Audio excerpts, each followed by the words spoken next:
Você está ouvindo o podcast O Caminho do Corretor Consciente, um bate-papo em áudio baseado no livro de Rafael Oliveira.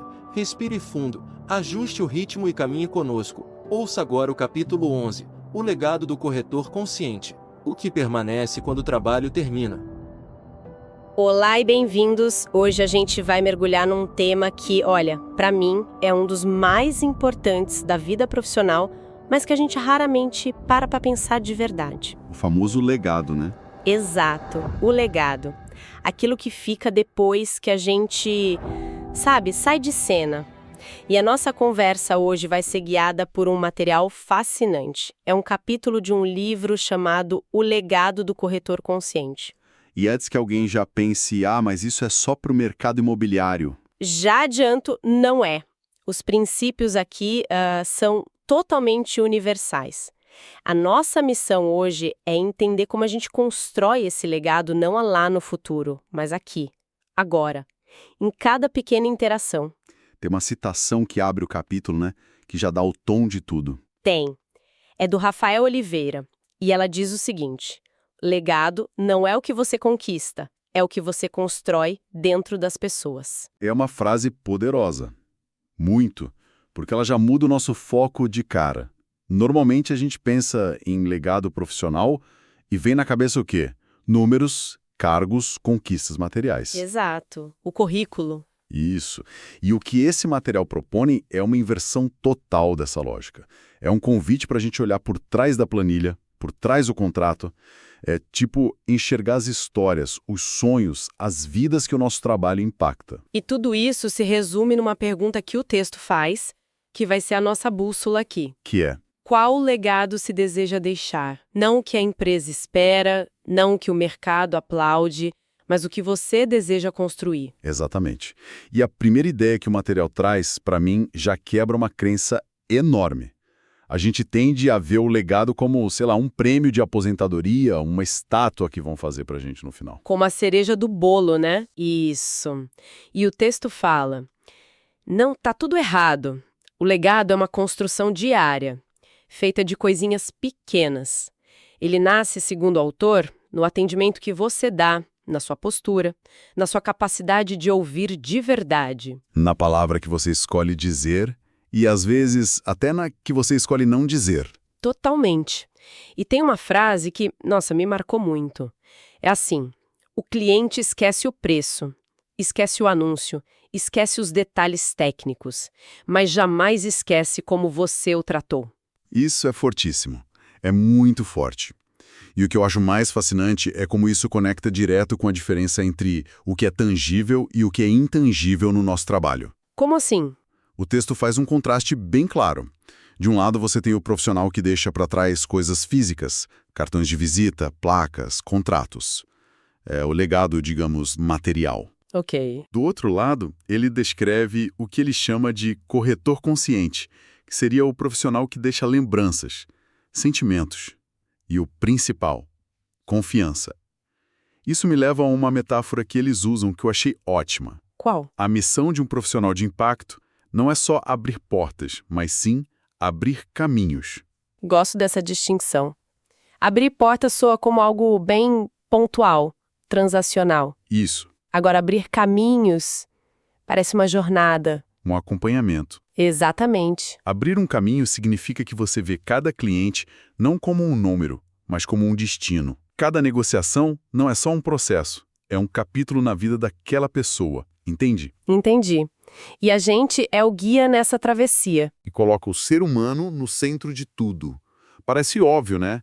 Mas na correria a gente esquece. A gente esquece totalmente. E para essa construção não ficar só na teoria, o texto estrutura essa jornada em 3 pilares. O primeiro é a integridade. E a definição que eles dão é de uma simplicidade que desarma. Qual é? Integridade é aquilo que você escolhe fazer quando ninguém está te vendo. Não é o que você posta, não é o que você fala na reunião, é a decisão que você toma no silêncio. Quando só sua consciência está ali de testemunha.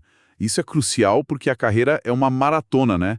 Não é uma corrida de 100 metros. Com certeza. O texto diz algo como: um profissional íntegro pode até perder uma venda, mas ele jamais perde a sua verdade. E essa verdade é, tipo, a semente mais valiosa do legado.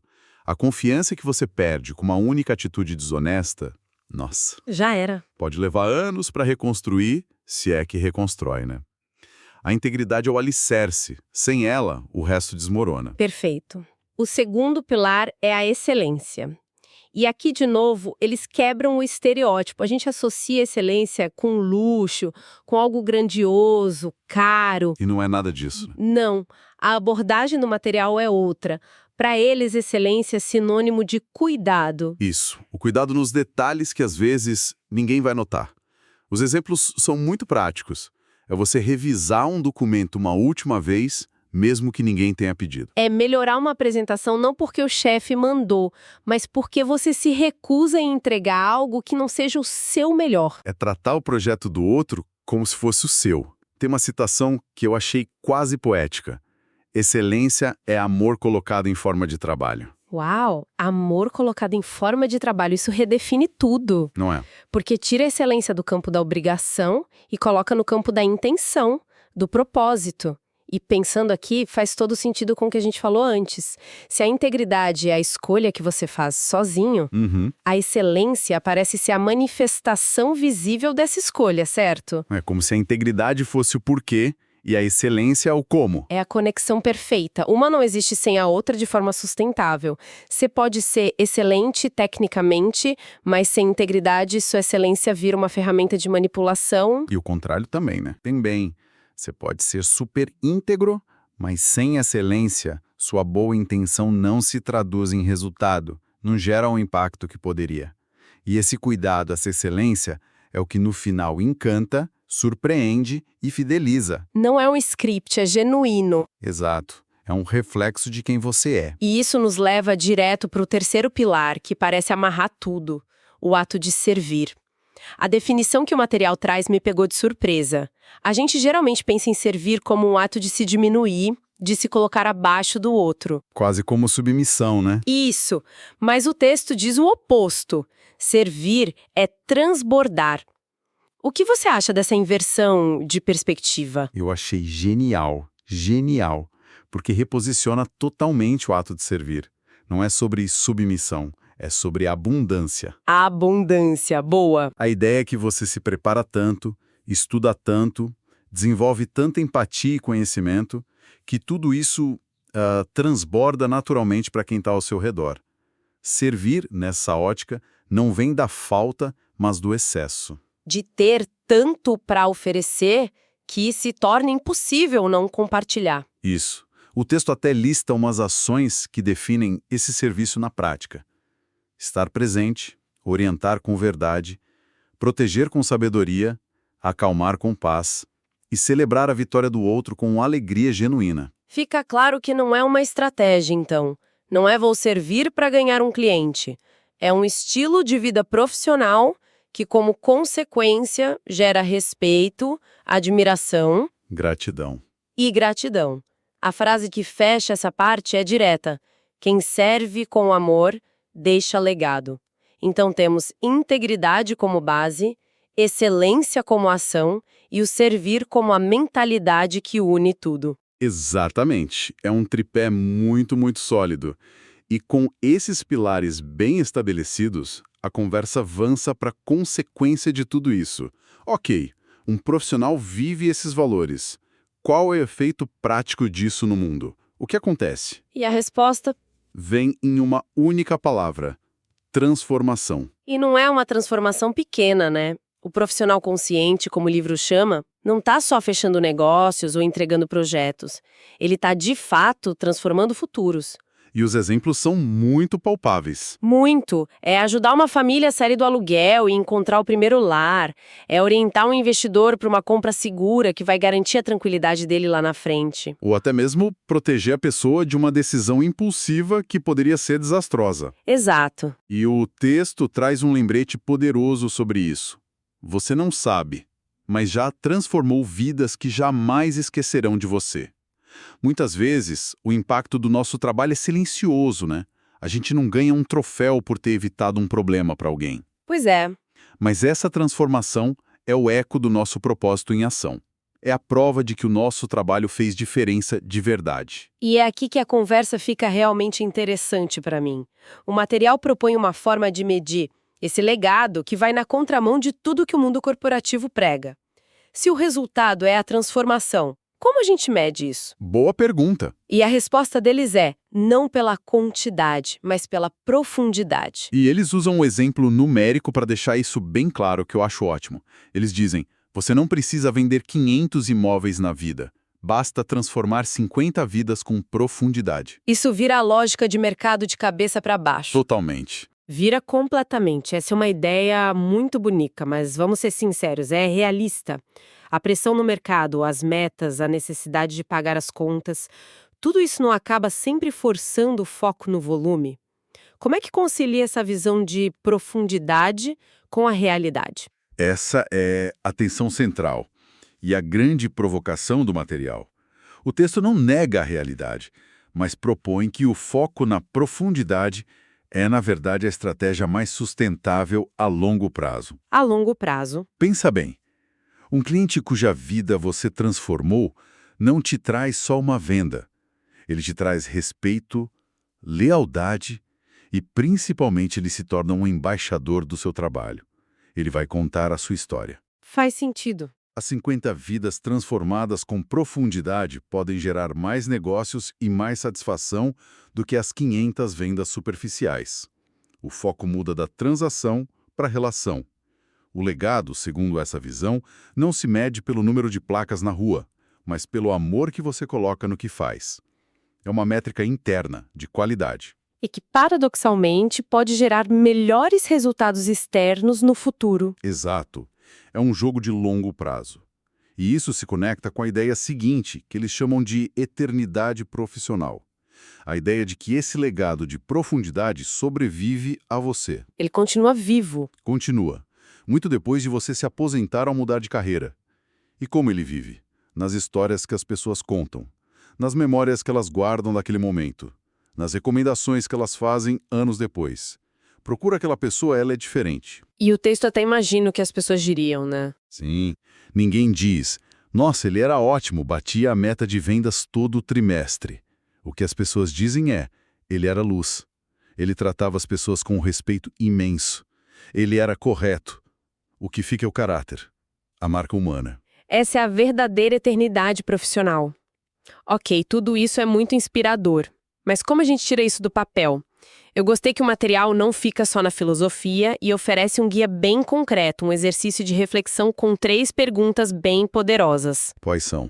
A primeira é, o que eu quero que meus clientes sintam ao lembrar de mim? E as opções são sentimentos, não resultados.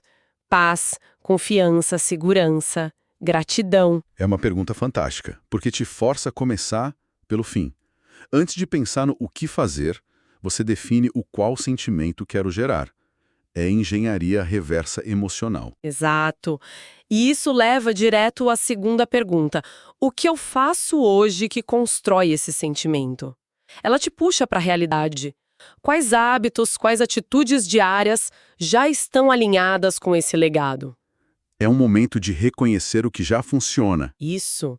Então vem a terceira, que na minha opinião é a mais difícil de todas. Já imagino. O que eu preciso parar de fazer porque enfraquece meu legado? Essa dói. Essa dói. Porque exige uma autocrítica brutal, né? É muito mais fácil adicionar um hábito novo do que eliminar um ruim que já está no piloto automático. Com certeza.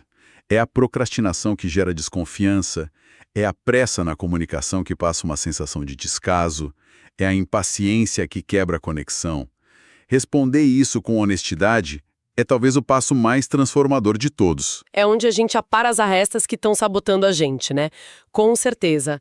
Essas 3 perguntas juntas são um plano de ação. Total. E para fechar essa reflexão, o capítulo oferece o que chama de virada de chave final.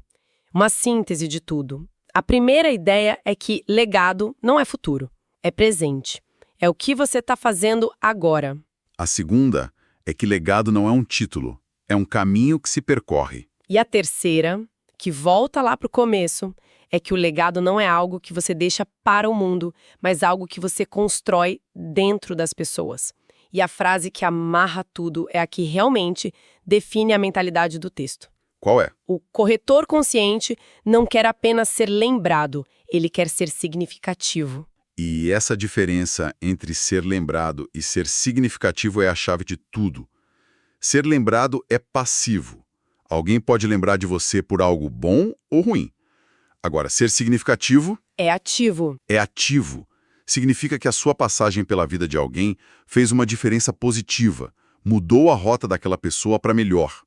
É ter sido relevante na jornada do outro. Então, se a gente for resumir a essência de toda essa nossa conversa, a mensagem principal é que o legado profissional não é um acaso do destino. É uma obra, uma construção intencional, feita tijolo por tijolo, dia após dia. Apoiado em valores, Sim, que se apoia em valores como integridade, excelência no cuidado e um desejo genuíno de servir. E o valor real dessa obra não está nos números, mas na profundidade do impacto positivo que a gente consegue gerar. perfeito. E para deixar um último pensamento, o material fala muito sobre o rastro de luz que um profissional deixa no caminho das pessoas. Isso me fez refletir. A gente tem uma obsessão em pensar no grande legado futuro, sabe?